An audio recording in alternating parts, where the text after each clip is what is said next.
Robin Bissell. Did I say it right? Yes, you did. I wasn't Thanks, sure if Jeannie. there was an accent on it. I was really floored by this film. You're the writer and director. Yes. The Best of Enemies. First, I got to ask you, I was reading a little bit of the history on how you got involved. You really wanted to make this film because of CP's transformation. What was it about that transformation that really stuck with you? Like, I have to do this. Well, it wasn't the transformation itself. It was when I heard about the transformation, I wanted to know how that happened. And then when I found that it was because of Ann Atwater and Bill Riddick, then it made sense, right? And so when I found out about this charrette and these people coming together to change this man's heart, right? Yeah. I had to tell that story. Wow. Yeah. And it was a long time coming for you. Yeah.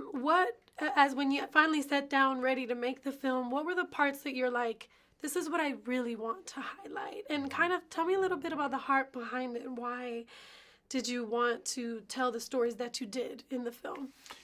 Well, you know, anytime you're writing, first of all, when you sit down to write, right, you have to weave a narrative. You have to weave it together so that it's emotional for people because the true story is emotional.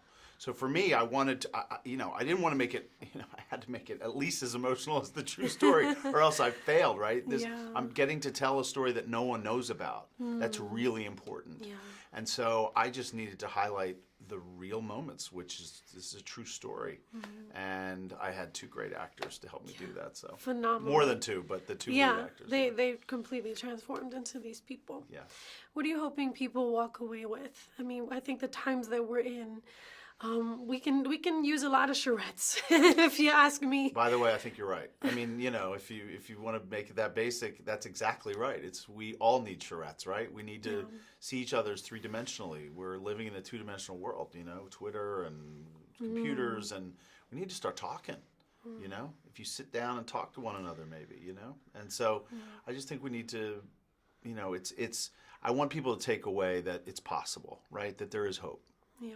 If this can happen in 1971 in the South, it can happen today. And for you, what was the theme that actually broke through to transform? Love. I mean, Anne took it upon herself to say, okay, I'm going to use love and compassion, and I'm going to let my wall down to try to get him to let his wall down.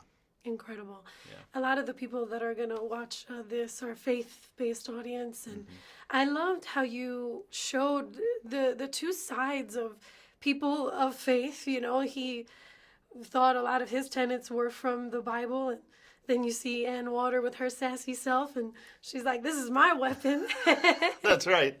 That's true. It's true. Even talking to that narrative, the faith narrative, which can also be very... people say don't talk about politics and don't talk about religion, right, right. Kind of about that. Like, how would you like for people to really take that narrative of the faith?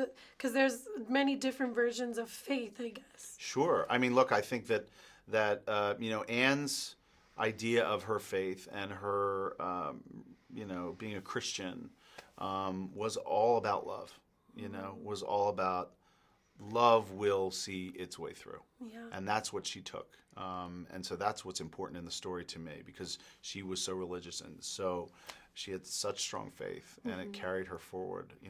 She worked until she passed away for good. So she's really a role model. Absolutely. I was Googling her, watching all her YouTube videos. I'm like, man, she's my hero. I know.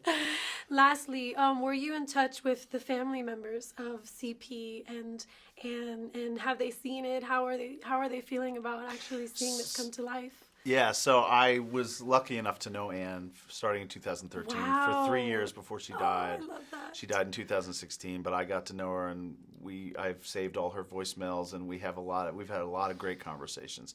So that alone just gave me such perspective, and I'm so proud that I got to know her. And Bill Riddick is still alive, as you've seen, and Bill has been a great inspiration to me.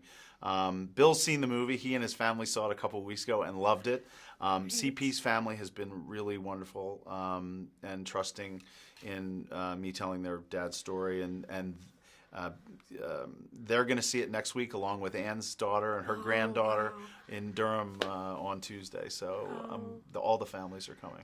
Well, I just got to say, I think that this movie will be the beginning of a charrette that we need. Maybe it'll just be that visual that we need to kind of help start the conversation. Thank you so much. I hope so. Roman. Thank you. God bless.